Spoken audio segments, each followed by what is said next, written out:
Hello दोस्तों, welcome to my channel रम classes में आपका स्वागत है।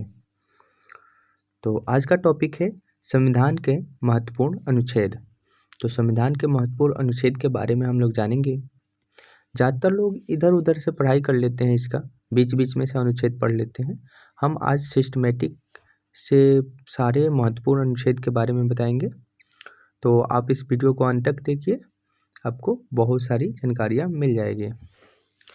तो चलिए ना देरी करते हुए शुरू करते हैं। तो सबसे पहले जान लीजिए कि संविधान जो है, भारतीय संविधान, उसमें 22 भाग, 395 अनुच्छेद और 12 अनुसूचियां हैं। तो सबसे पहले आप भारतीय संविधान को देखेंगे तो उसको 22 भागों में 395 अनुच्छेद और 12 अनुसूचियों में बांटा गया है। हालांकि अभी संशोधन करते हुए 470 से प्लस अनुच्छेद हो गए हैं, लेकिन जो ये संशोधन हुआ है वो ABCD में जोड़ा गया है, A B करके ऐसे जोड़ा गया है। इसीलिए इसके अगर मूल रूप से पूछे तो 395 अनुच्छेद हैं। इसमें सबसे पहले हम देखेंगे भाग 1। तो भाग 1 1 से 4 तक अनुच्छेद आते हैं, 1 से 4 तक के अनुच्छेद आते हैं। इसमें क्या है, तो संघ और एवं उसके राज्य क्षेत्र हैं। तो संघ और उसके राज्य क्षेत्रों का जिक्र किसमें किया गया है, तो भाग 1 में अनुच्छेद 1 से 4 में।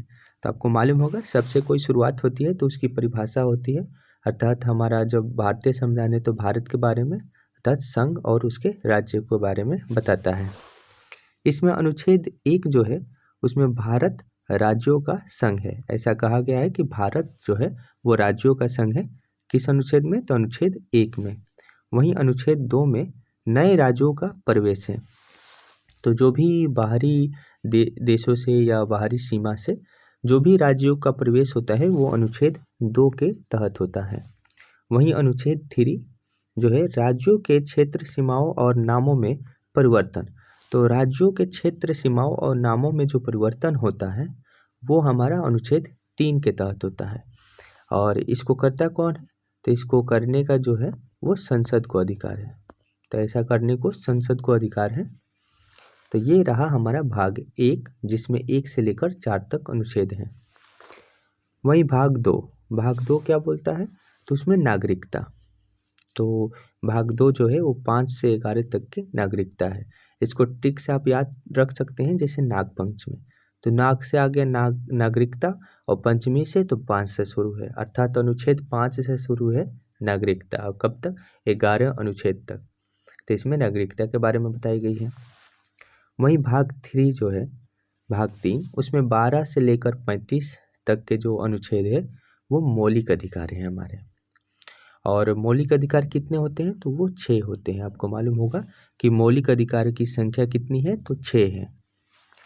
वहीं भाग 4 में जो है 36 से लेकर 51 तक के अनुच्छेद हैं, और ये राज्य के नीति निर्देशक तत्व है, अर्थात DPSP है। तो DPSP किस में है, तो 36 से लेकर 51 तक के अनुच्छेद में, भाग 4 के।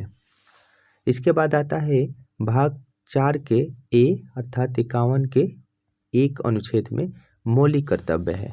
और ये मूल संविधान में नहीं था, इसको संशोधन से जोड़ा गया है। आप यहाँ देख सकते हैं कि इसको जोड़ा गया है 51 के A अनुच्छेद में। तो 51 के A अनुच्छेद में क्या जोड़ा गया है, मौलिक कर्तव्य, जिनकी संख्या 11 है। तो ये याद रखिएगा, इनकी संख्या 11 है। इसमें बहुत सारी बातें की गई है, और इसकी संख्या कितनी है, तो 11 बताई जाती है। तो ये सब बातें याद रखिएगा, इसमें आपको बहुत सारी बातें आ जाती हैं।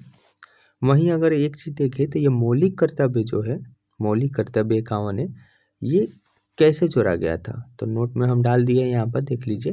लिखा गया है, स्वर्ण सिंह समिति की सिफारिश पर वर्ष 1976 में 42वें संविधान संशोधन हुआ था, उसी के तहत संविधान में शामिल किया गया था। तो मौलिक कर्तव्यों को 42वें संविधान संशोधन 1976 में संविधान में शामिल किया गया था। कुल मौलिक कर्तव्यों की संख्या कितनी है वर्तमान में, तो वो 11 है। तो इस तरह से ये भाग और अनुच्छेद थे। इसके आगे देखेंगे कि मौलिक अधिकार। तो चलिए मौलिक अधिकार के बारे में देख लेते हैं। तो मौलिक अधिकार इससे काफ़ी इम्पोर्टेंट है ये, इससे क्वेश्चन पूछे जाते हैं।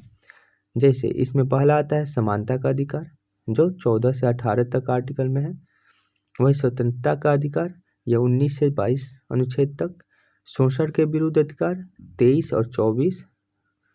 धार्मिक स्वतंत्रता का अधिकार 25 से 28 अनुच्छेद तक।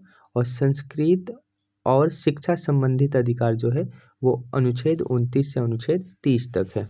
और वहीं संवैधानिक उपचारों का अधिकार जो है वो अनुच्छेद 32 में है। ये इम्पोर्टेंट है, ये काफ़ी एग्जामों में पूछा गया है कि संवैधानिक उपचारों का अधिकार किस आर्टिकल में है, तो अनुच्छेद 32 में है।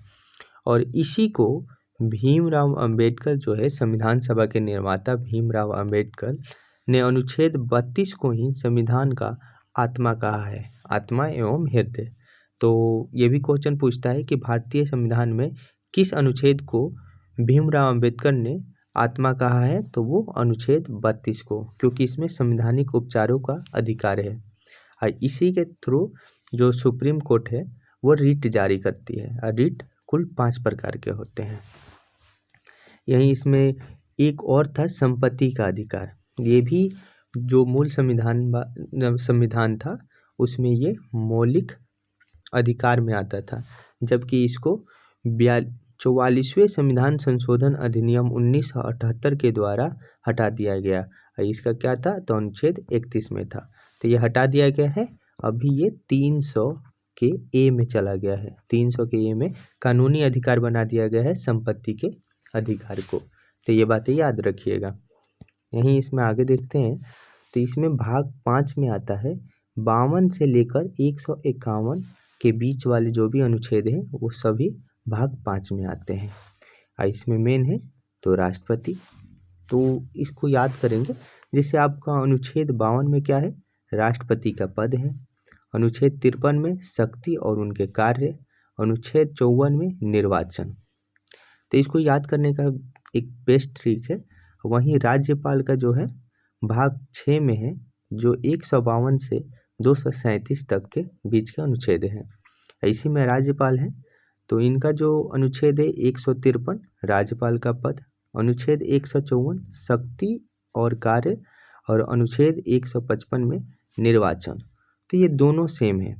इसमें बस याद रखिएगा कि इससे एक अधिक है, 100 तो जोड़िएगा ही, लेकिन एक अधिक है। जैसे ये 52 है, यहाँ पर आप देखिए ये 52 है राष्ट्रपति में, वहीं इसमें अगर एक जोड़ दे तो ये 53 हो जाएगा। और यही 100 जो 53 कर देंगे तो ये राज्यपाल का हो जाएगा। तो इससे आप याद रख सकते हैं। अगर राष्ट्रपति का याद रख लिए तो राज्यपाल का आपको पद, शक्ति, कार्य और निर्वाचन, ये तीनों याद हो जाएगा।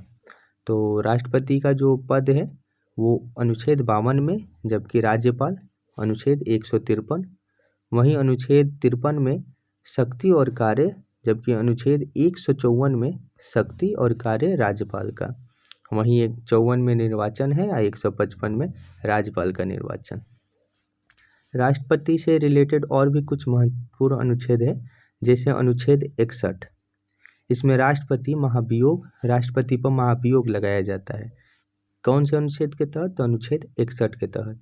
वहीं अनुच्छेद 72 जो है ये क्षमादान है। राष्ट्रपति के पास बहुत पावर होता है, आपको मालूम होगा। राष्ट्रपति मृत्यु दंड तक को माफ़ कर सकता है। इसका किस में है क्षमादान की शक्ति, तो ये अनुच्छेद 72 में है। वहीं अनुच्छेद 123 ये अध्यादेश, तो अध्यादेश जारी कर सकता है राष्ट्रपति। अगर कोई भी सत्र काम न कर रहा हो, सदन में न हो, तो उस टाइम जो राष्ट्रपति हैं वो अध्यादेश जारी कर सकते हैं, कोई कानून बना सकते हैं। और अनुच्छेद 143 इसमें सुप्रीम कोर्ट से सलाह, तो 143 के तहत राष्ट्रपति सुप्रीम कोर्ट से सलाह ले सकते हैं, लेकिन उस सलाह को मानने के लिए बाध्य नहीं है। वो सलाह मान भी सकते हैं और सलाह नहीं भी मान सकते हैं, तो ये भी याद रखिएगा। लेकिन इसका जो सुप्रीम कोर्ट से सलाह का जिक्र है वो अनुच्छेद 143 में 143। तो ये राष्ट्रपति से कुछ था। वहीं उपराष्ट्रपति से, तो उपराष्ट्रपति के लिए 2 अनुच्छेद महत्वपूर्ण है, जिससे अनुच्छेद 63 में उपराष्ट्रपति के पद हैं। और अनुच्छेद 64 में राज्यसभा का पदेन अध्यक्ष। तो राज्यसभा का पदेन अध्यक्ष कौन होता है, उपराष्ट्रपति होता है। और वहीं उपराष्ट्रपति के पद किस में है, तो अनुच्छेद 63 में है। तो ये राष्ट्रपति, राज्यपाल और उपराष्ट्रपति से कुछ रिलेटेड महत्वपूर्ण अनुच्छेद थे। आगे इसी में देखेंगे आप कि प्रधानमंत्री, तो प्रधानमंत्री और मुख्यमंत्री ये दोनों इम्पोर्टेंट है, इससे भी काफ़ी क्वेश्चन आते हैं। तो इसमें आप देखिएगा कि जो अनुच्छेद 74 है 74, इसमें मंत्रिमंडल की बात कही गई है। तो मंत्रिमंडल जब जैसे एक जो संसद भवन में लोकसभा है उसमें एक मंत्रिमंडल होगा, मंत्रियों का समूह, तो वो मंत्रिमंडल का जिक्र किस में है, तो अनुच्छेद 74 में। वहीं अनुच्छेद 75 में क्या होगा, तो उसके एक प्रधान होंगे जिनको प्रधानमंत्री बोला जाएगा। तो प्रधानमंत्री का अगर पद पूछे किस में है, तो अनुच्छेद 75 में है प्रधानमंत्री का पद। वहीं अनुच्छेद 76 में महान्यायवादी, तो भारत के अटॉर्नी जनरल जो है महान्यायवादी, वो उनका आर्टिकल कौन है, तो अनुच्छेद 76 में महान्यायवादी का है, अनुच्छेद 76 76। वहीं अनुच्छेद 79 जो है 69, और अनुच्छेद 80, अनुच्छेद 81, ये तीनों आप याद रख सकते हैं, जिसमें पहले में है संसद, उसके बाद राज्यसभा और लोकसभा। इसका मेन है सरल, आप सरल से याद रख सकते हैं कि स से संसद, र से राजस्थान और ल से लोकसभा। तो अनुच्छेद 79 में संसद हो गया, अनुच्छेद 80 में राज्यसभा, अनुच्छेद 81 में लोकसभा। तो ये तीनों आप याद रखिएगा, इसका ट्रिक हो जाएगा सरल। वहीं मुख्यमंत्री में अगर देखें तो इसमें आप सीधा इसमें से 11 माइनस कर दीजिएगा, वही सेम काम आ जाएगा मुख्यमंत्री का। जैसे 74 में मंत्रिमंडल है, इसमें अगर 11 माइनस करेंगे तो 63 होगा, वही 163 में क्या हो जाएगा, मंत्रिमंडल किसका, राज्य का। अनुच्छेद 75 में प्रधानमंत्री है, उसी तरह 11 माइनस करेंगे तो अनुच्छेद 164 में मुख्यमंत्री होगा। इसी तरह से आप माइनस करते जाइएगा तो अनुच्छेद 165 में महान्यायवादी इसमें था 76 में। इसी तरह यहाँ पे जो केंद्र में होता है, सॉरी राज्य में होता है, वो महाधिवक्ता होता है, वो 165 में है। अनुच्छेद 168 में विधानमंडल का जिक्र है, वहीं अनुच्छेद 170 में विधानसभा का जिक्र है, जैसे इसमें लोकसभा है, और अनुच्छेद 175 में विधान परिषद का है। तो ये बातें कुछ याद रखिएगा कि जो विधान परिषद है ये सारे राज्यों में है भी नहीं, जबकि विधानसभा तो सभी राज्यों में सरकारें बनेगी, विधानसभा है, विधानमंडल है, लेकिन विधान परिषद जो है सभी राज्यों में नहीं है। तो ये बातें याद रखिएगा। वहीं इसमें जो संसद होता है वो संसद है, उसमें जो निम्न सदन और उच्च सदन में बांटा गया है, जैसे राज्यसभा क्या है, तो ये उच्च सदन है, वहीं लोकसभा तो ये निम्न सदन है। तो ये कुछ बातें थी। इसी में कुछ महत्वपूर्ण और भी अनुच्छेद है, जैसे अनुच्छेद 100, अनुच्छेद 100 में है निर्णायक मत।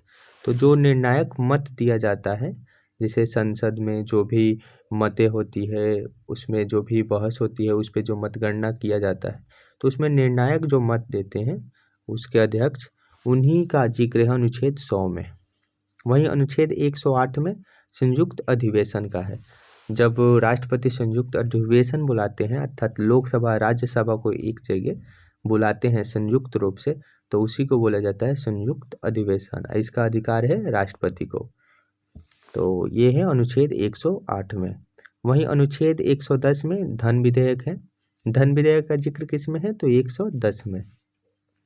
आपको याद रखिएगा कि कहीं भी संविधान में बजट का जिक्र नहीं है, बल्कि वार्षिक वित्तीय विवरण का है, तो ये भी याद रखिएगा। वहीं अनुच्छेद 112 में बजट है, यही बजट का शब्द नहीं है, बजट यूज नहीं किया गया है, बस याद रखिएगा बजट है, लेकिन इसका यूज किया गया है शब्द वार्षिक वित्तीय विवरण। तो अनुच्छेद 112 में वार्षिक वित्तीय विवरण का उल्लेख किया गया है। वहीं अनुच्छेद 116 में लेखा अनुदान है, और अनुच्छेद 117 में वित्त विधेयक है। तो ये काफ़ी इम्पोर्टेंट हमने सिलेक्ट करके जिससे क्वेश्चन बनते हैं, अक्सर क्वेश्चन इसी अनुच्छेद से घूमते रहते हैं। तो इसके आगे और देखेंगे कि सुप्रीम कोर्ट और हाई कोर्ट, ये दोनों इम्पोर्टेंट है। इसमें अनुच्छेद 124 में क्या है, तो सुप्रीम कोर्ट का गठन है। वहीं अनुच्छेद 131 में सुप्रीम कोर्ट के अधिकार हैं और अनुच्छेद 148 में कैग है, कैग की नियुक्ति। कैग क्या होता है तो आप देख सकते हैं, और कैग को ही बोला जाता है कंप्ट्रोलर एंड ऑडिटर जनरल। तो ये कैग क्या होता है, कंप्ट्रोलर एंड ऑडिटर जनरल होता है जो ऑडिट करता है, और इसकी नियुक्ति जो है वो अनुच्छेद 148 में है की गई है। वहीं हाई कोर्ट में अगर देखेंगे तो अनुच्छेद 214 का, इसमें राज्यों के लिए हाई कोर्ट होगा ऐसा जिक्र किया गया है। अभी फिलहाल में हाई कोर्ट की संख्या कितनी है भारत में, तो 25 है। अब 25वां अभी बना है आंध्र प्रदेश में, ये भी याद रखिएगा। वहीं अनुच्छेद 216 जो है इसमें किया गया हाई कोर्ट का गठन, हाई कोर्ट का गठन करना होगा तो वो अनुच्छेद 216 से। वहीं आगे अगर देखेंगे तो केंद्र राज्य के संबंध के बारे में कुछ अनुच्छेद हैं, जैसे अनुच्छेद 249, इसमें राज्य सूची विषय पर कानून बनाने की शक्ति। तो केंद्र राज्य के संबंध में है, इसमें राज्य सूची पर जो होता है विषय पर कानून बनाने की शक्ति किसके पास है, तो राज्यों के पास है। लेकिन अगर राज्यसभा जो है वो अगर एक कानून पास करके दे देती है अगर संसद को, तो संसद भी इस पे कानून बना सकती है राज्य सूची पर। ये अनुच्छेद किस में है, तो 249 में। वहीं अनुच्छेद 250 में आपातकाल के दौरान राज्य सूची विषय पर कानून बनाने की शक्ति।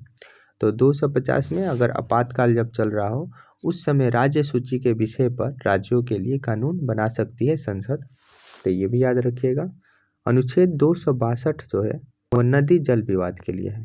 अनुच्छेद 262 किसके लिए, तो नदी जल विवाद जो भी होते हैं उसके लिए 262 अनुच्छेद में जिक्र है। अनुच्छेद 263 अंतर्राज्यीय परिषद, और अनुच्छेद 280 ये वित्त आयोग।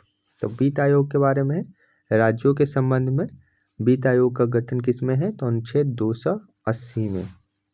वहीं अनुच्छेद 312 है, इसमें अखिल भारतीय सेवा का जिक्र है, जिससे IPS IAS IFS जो भी बना जाता है वो अखिल भारतीय सेवा जो भी होती है UPSC, इसका जो उल्लेख है वो अनुच्छेद 312 में है।